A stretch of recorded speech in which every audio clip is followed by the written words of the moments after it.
Michel Godet, bonsoir. Vous êtes économiste, professeur au CNAM, c'est le Conservatoire national des arts et métiers, et vous publiez « Libérer l'emploi pour sauver les retraites », c'est chez Odile Jacob, avec une belle Marianne coiffée d'un bonnet rouge.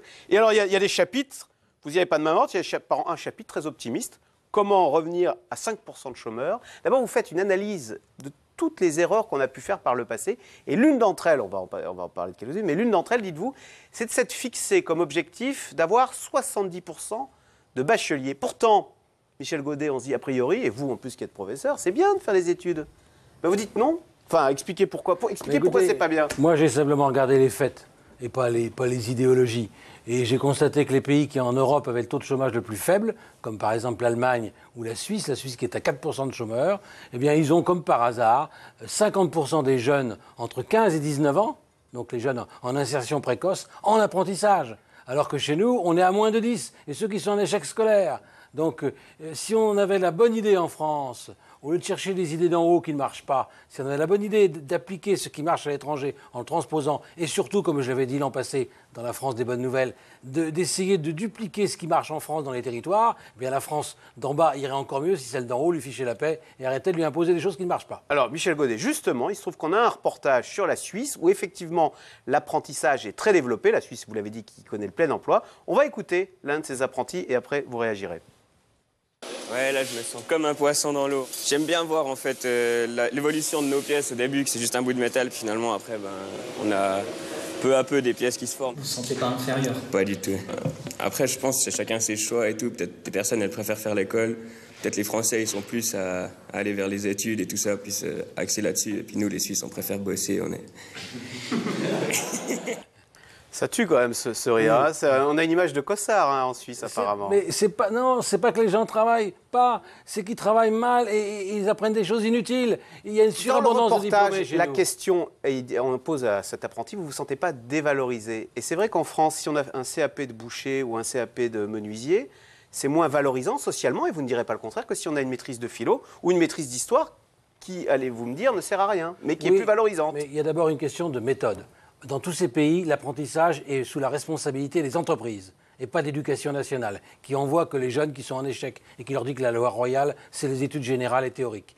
Deuxièmement, ces jeunes, un peu dans ces pays, sont considérés comme des étudiants salariés déjà insérés. Si vous dites « je suis étudiant salarié maître traiteur », c'est mieux qu'apprenti boucher, vous comprenez? Et donc, étudiant salarié déjà inséré par rapport à des étudiants qui sont ni salariés ni insérés, je crois que ce serait plus vendeur pour aller au bal le samedi soir.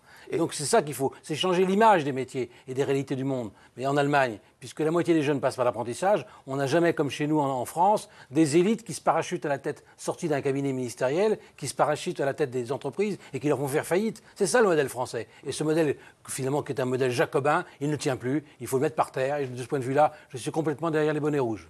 Sur l'éducation nationale, est-ce qu'il faut mettre en cause ces conseils d'orientation en fin de troisième qui vous orientent, plutôt que d'aller en entreprise, comme vous l'avez dit, qui vous dit allez-y, si vous aimez les arts plastiques, faites une licence d'arts plastiques? Mais écoutez, j'ai une amie qui fait de l'orientation scolaire, et qui dit notre problème dans l'orientation scolaire, c'est qu'on oriente les jeunes toujours vers d'autres études. On ne sait pas ce qu'il y a dehors, hors du cylindre éducatif. C'est-à-dire que ceux qui orientent ne savent pas ce qu'il y a dans le marché du travail.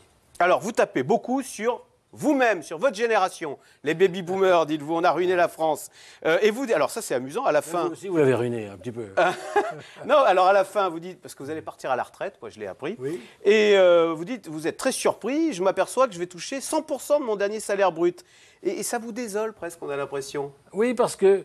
Et même, j'ai dit ça dans une émission de télévision, je crois que c'est assez dans l'air ici, j'ai eu des syndicats qui sont venus me dire « tu craches dans la soupe ». C'est-à-dire qu'on a le droit d'avoir des avantages à condition de ne pas les faire savoir, de se taire, de les cacher. Et j'ai découvert que pour des raisons de surcote, parce que ça fait 48 ans que je cotise, je vais effectivement partir avec 100% de mon salaire brut, comme beaucoup de mes collègues. Est-ce que vous trouvez que le système social français est trop protecteur ?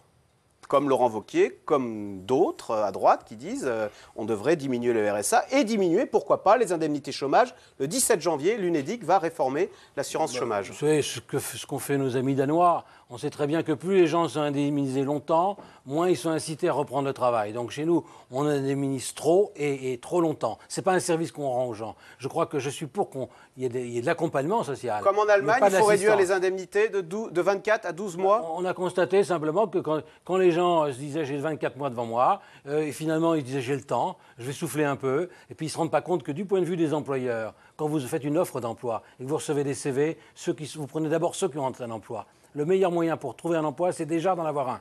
Il ne faut jamais quitter le marché du travail. Et quand vous avez 6 mois de chômage longue durée, ou 12 mois, vous avez un marqueur social qui vous déclassifie. Michel Godet, là, on va vous dire, oui, vous croyez que le chômage, on l'a choisi. Le chômage, on le subit. Le problème, c'est qu'il n'y a pas d'emploi. On va vous répondre ça.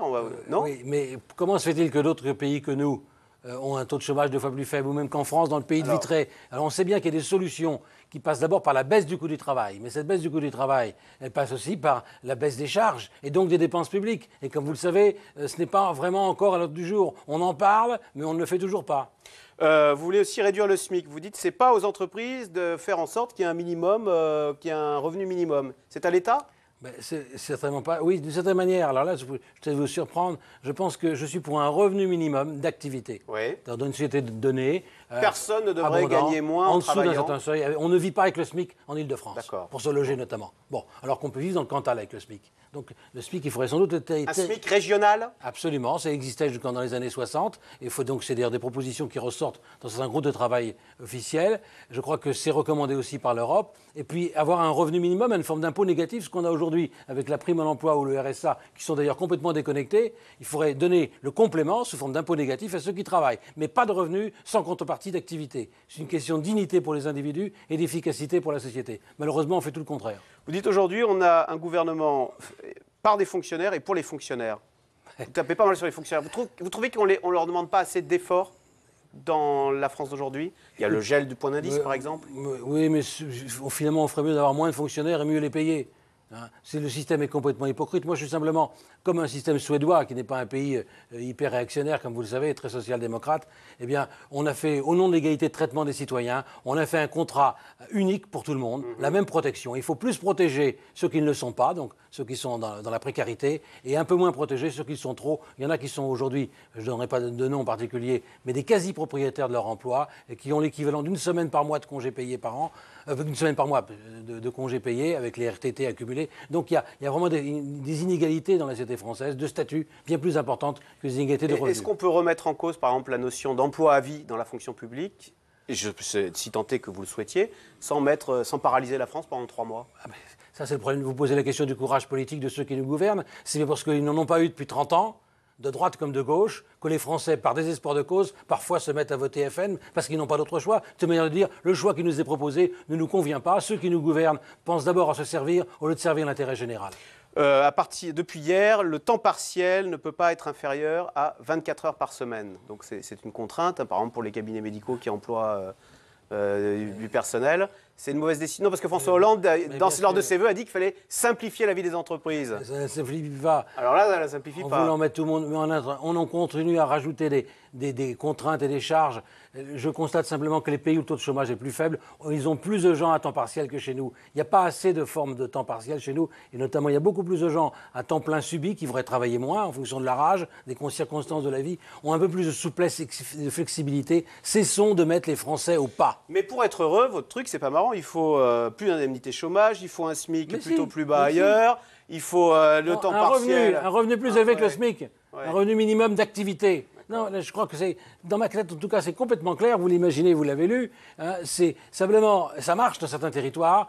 Ce qui manque, c'est une espèce de percolation, que tout ça se mette en musique et que d'un seul coup, c'est comme, on est un peu avant 1789 finalement. Hein, il y a des choses qui remontent des provinces. Et il faut qu'on les entende à Versailles, autrement le château va sauter. D'où la Marianne coiffée de ce bonnet rouge sur votre livre, Michel Godet, Libérer l'emploi. C'est chez Odile Jacob. Merci beaucoup. Merci. Restez avec nous tout de suite. C'est dans l'air qui revient précisément sur les vœux de François Hollande mardi soir. Alors ce sera l'occasion de se demander quelles ont été les réussites et les échecs de François Hollande en 2013 et quels sont les nouveaux défis qui l'attendent en 2014. C'est dans l'air est intitulé ce soir « Les nouveaux défis de Hollande ».